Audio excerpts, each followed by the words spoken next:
Let's start with the big game this weekend that we have been talking about. It is, of course, the Manchester derby. It splits our two guests. They're two very passionate and tribal guests. I think that's fair to say. So we thought a little bit of a combined 11, Joe. Quite straightforward, the rules. This is going to be simple, isn't it? Obviously not. Obviously, you can pick basically anyone. We're going to suggest you can take players that are injured because there are a few sort of niggly injuries floating around both squads at the moment. We don't know whether or not they're going to be available or not available for this weekend. So should we start with goalkeepers? Let's do it. I think you should have the deciding vote today. Love to, mate. Yeah. You're the only neutral. Love that, mate. Bring it on. Goalkeepers then. You're going Donnarumma, adds Donnarumma. Easy. So Easy. is he going straight into the 11, Gianluigi? Yeah, he has to. Look, I think obviously United have signed a young keeper. There's a debate there. Should he be starting the Manchester derby? That's a fair debate to have. Donnarumma's played bigger games in the Manchester derby. He's played, Championship finals, Champions League final. He's just won a treble. If he's not ready to start a game now against Manchester United, then when is he ready to start? He has to come straight in for me. What does that mean for Trafford though? Because obviously you bought Trafford in this summer for over £30 million. He's maybe a future England number one. He's come in probably on the promise of being eventually the City number one. And within the first summer of him being there, it feels like he's already been usurped. I think it's evidence that, like you look at Donnarumma as well, and you look at even Erling Haaland to a certain extent, City's goalkeeper and forward are very unlike Pep signings. They're not typical Pep signings. And I think you're seeing that throughout the team. I also think for all the things about Man City that you can say, their recruitment has been incredible over the last 10, 15 years. But the last 2 to 3 years, it does seem like something's not quite there. They're kind of just patchworking this team together, and it doesn't seem to be a plan there, which is it's great for a United fan to watch, but it is weird to see City acting like that. Do you think you needed Donnarumma then this summer? Yeah, because I think he's arguably the best keeper in the world. He's, for me, just behind the likes of Alisson, but he could grow into being one of the best keepers in the world. Distribution's a big factor, but City we can't be talking about distribution. City's backline is so weak at the moment, so porous at points, that sometimes you just have to go straight in and just get the best keeper in that position. I think Pep has to go back to a bit of a simple, traditional view of football in terms of being a bit more basic, playing out from the back, having a great back four, having a settled midfield ahead of them, having a world-class keeper, going back to basics. You can't replace Ederson anyway. So getting Donnarumma, he's the best for 26 million quid. Maybe the best keeper in the world. What do you make of that? A lot's been made of the fit for the Pep system, though, because obviously I think undeniably he's an unbelievable shot stopper. He was one of the best keepers that we saw in the Champions League last season, but that he's not a ball-playing centre-back like Ederson is. A lot's been made of that. Do you think that's fair, or do you not think that will be an issue? I think he's a little bit underrated with his feet. Like, he's not going to drive the ball 50 yards into the likes of Erling Haaland and get assists. Like, Ederson was picking up 4 or 5 assists in his entire Man City career. It's outstanding. But Donnarumma can play it simple to the centre-backs. He can play it to the full-backs. And ultimately, his shot-stopping, that's the number one thing for a keeper is shot-stopping. OK, stick him up. Total agreement. Let's go to right-back. Now, some interesting choices here on right-back. This is rogue, from both of you, I think. This is a rogue suggestion. So Movie's gone Kuznetsov. What? I've gone Kuznetsov, I'll just rationalise it. You've made me feel good all of a sudden. Yeah, I'll have to rationalise it because I think Kuznov's got great pace. I think City have won trebles before with 4 centre-backs. Can this guy go right back? I like him a lot. When Diaz and Stones are fit, they both start for me, and Gvardiol comes back into the side. Kuznetsov could be right back. And you've gone for? Patrick Dorgu. A left back. Weird one. Also, no. What is going on? He's also a right back. Got a left back. He's also a right back, by the way. He started playing for Manchester United at right back. I thought about Mazraoui, but he's become more of a right centre back. Like, surely Mazraoui is obviously the right back is an issue that Man City and I also want to take the attacking. opportunity to talk about Patrick Dorgu because I've seen United fans kind of dig him out and say he hasn't been good and stuff. He was a young kid that joined a new team that were having a shocker of a season, settled very quickly, has done quite well in my opinion, and I think this season he started off well as well. Look, he may be preferred on the left-hand side, but he can play on the right-hand side. And United and City's fullbacks are shocking. So he'd be your first choice right back for Man United if everyone was fit? He'd be on the left. That's my point. This is a combined team. If Manchester United also had Aït-Nouri, I'd probably support the next bit a bit. What do we do here, Joe? I mean, it's your selection. What do we do? Kushnov's only started one. You can't put him there. Come on, he's a centre-back. He's got great pace. I see him as a right back in the future. I do. Are we edging for Dorgu then? I think with this, I mean, this is a crazy. It's a mad debate. I've got to be honest. It's a mad debate. Go on.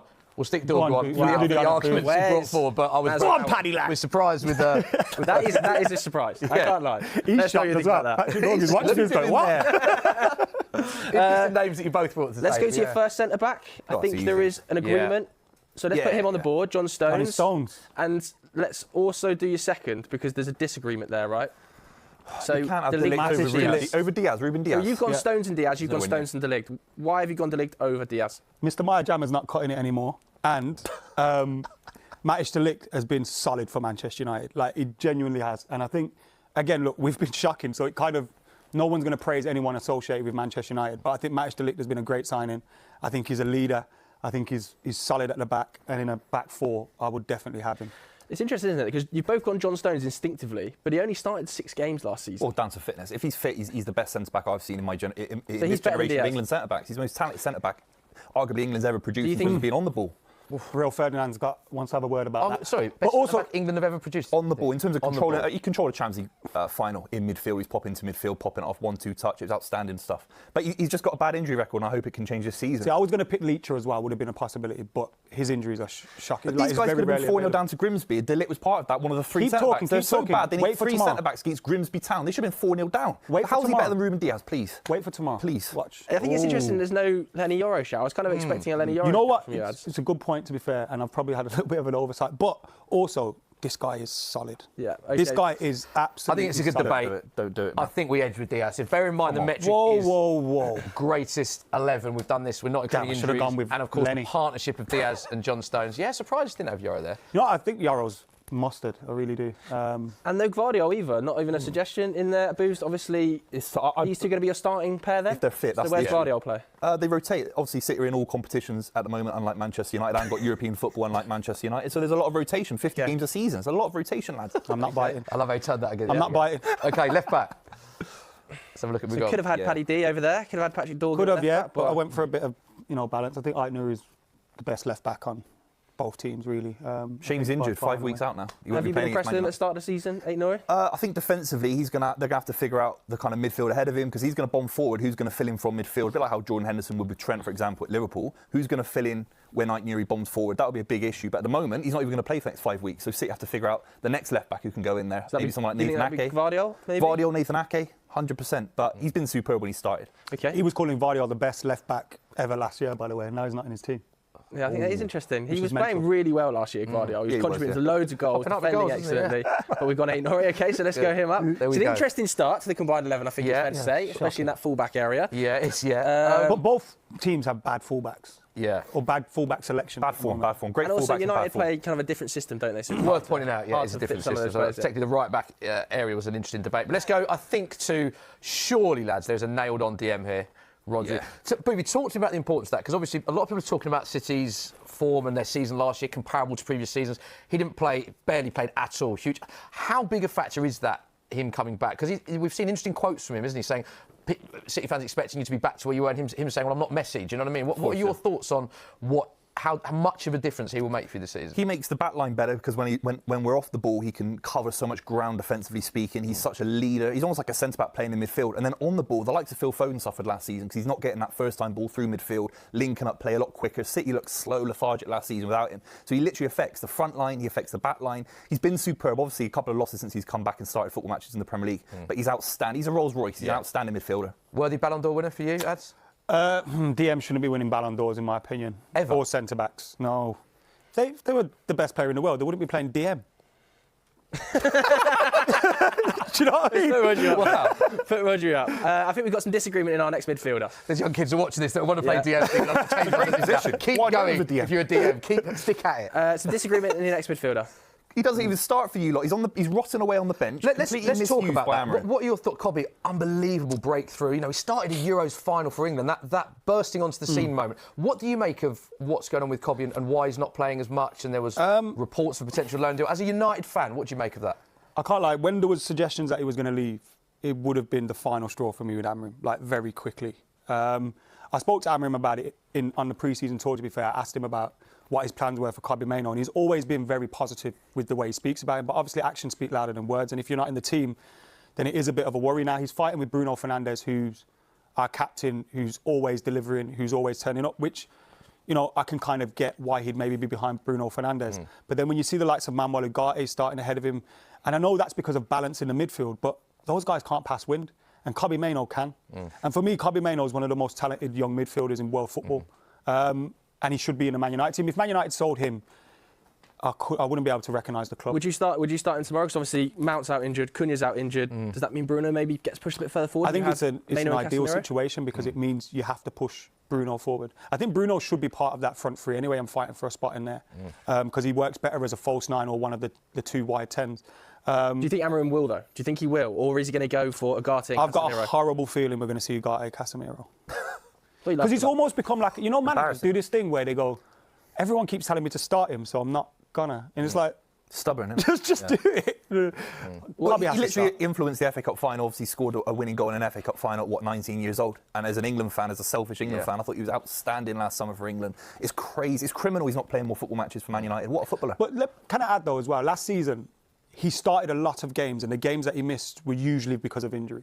Like he did start an awful lot of games last season. I know it was kind of more in the left kind of 10 position, which I think a lot of his best moments for United have come from his goal against Liverpool, City, against Wolves, etc. They come from that forward position. But he's also a very good midfielder. You've just got to get the right partner for him, I think.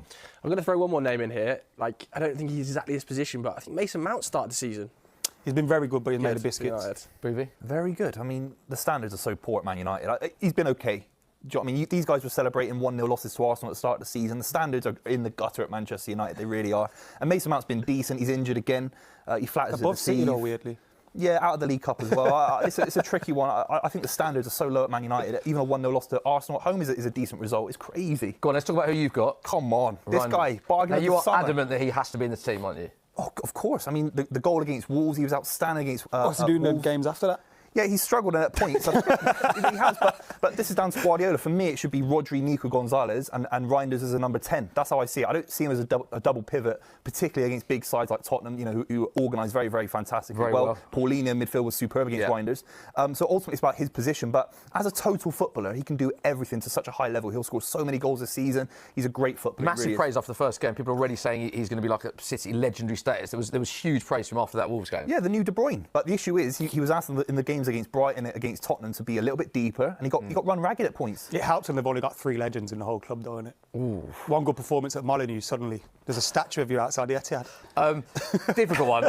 I'm a massive fan of both players. Slightly different. I think, do we edge for Reijnders? No. Played much. I mean, if we're talking about... Remember Obviously, England. Cobby's nowhere near Smithy, Reijnders. come on. What are we doing here? Cobby's nowhere near Reijnders. Yeah, because he's much further ahead of him. guy's a Well, usually at this point, midfielder. ask the guests if any of you are happy to concede, which you have. I'm not Suddenly conceding. tells me you're He's not even Just starting don't forget what he's done for England, by the way. If he's not starting Don't forget what You he's know, done for England. it's a tricky one. I'm a massive fan of Cobby. I just think with, as you say, lack of game time, in your own argument, we'll edge with Ryan. You're a disgrace. He's on the bench. He's on the bench. So you said in your answer there you'd have Reijnders playing further forward, but you've not got him in like the attacking midfield role of this combined 11. You've got him No, playing because I'm going to be part of a double unbiased pivot. like I usually am. But you've got him playing a part of a double pivot, surely, if Bruno's playing further forward. Sorry, can I just... You said you're going to be unbiased like you usually are, because I'll clip that up. Yeah, I think Bruno's a decent footballer. He's not world class. He never has been. But for Man United standards, where they came 15th last season, got smashed by Spurs in the Europa League final, Bruno was absolutely at that level. He would probably start for Man City right now. But He that's starts for where Man we go. City. Is he world class? Over the last. Right now, probably not, but he has been most of his When? career at Man United. You look at the numbers he puts up on a regular basis.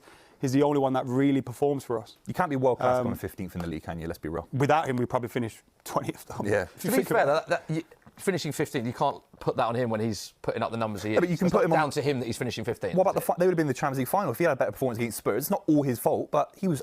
By the way, people forget he had an absolute stinger against Tottenham in the Europa League final. We just forgive it because he shouts in Burnley players' Yeah, but faces. you look at at you can't judge a player by one game, can you? You can have an off day when Bruno throughout the season consistently was dragging United through. But games. Also, you look at his numbers, Final. the goals and assists he put up, and especially assists. You look at the strike, 18 the lack goal of involved. strikers he had. 8 goals, 10 assists in 36 appearances in the Premier League last season. I like it. I think he's just. I think it was like overrated. 20-20 over.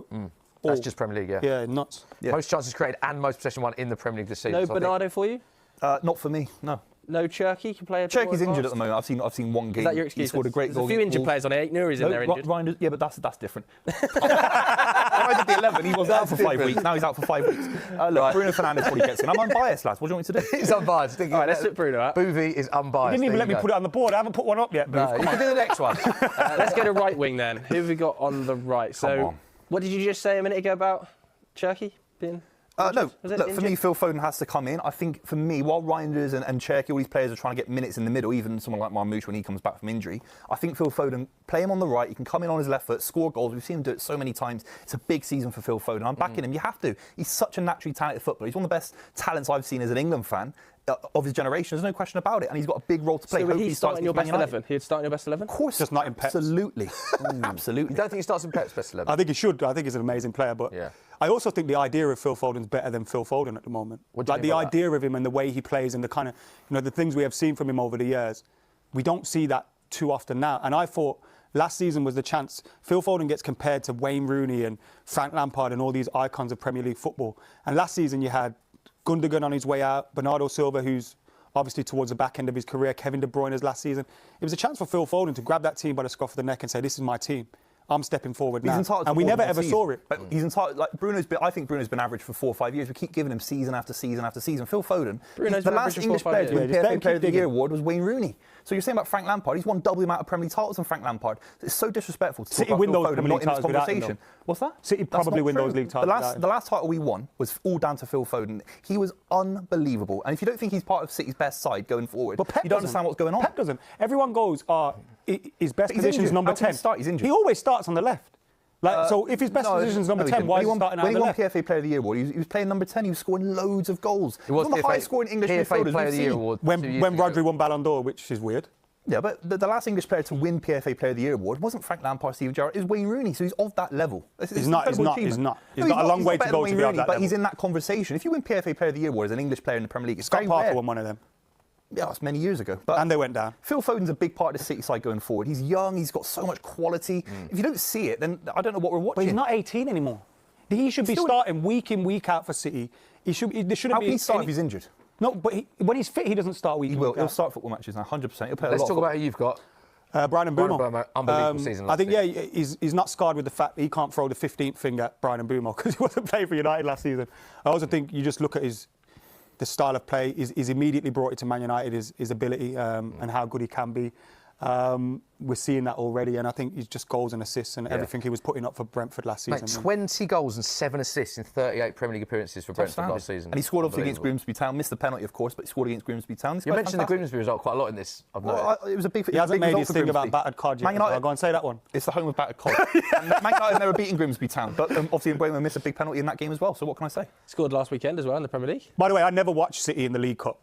He clearly was enjoying watching. I was watching every second of it. Joe, I know that you're a massive Mbeumo fan, aren't you? You're going to be very upset if we don't go. I think Mbeumo for this season, I think at the moment. Better than Phil Foden.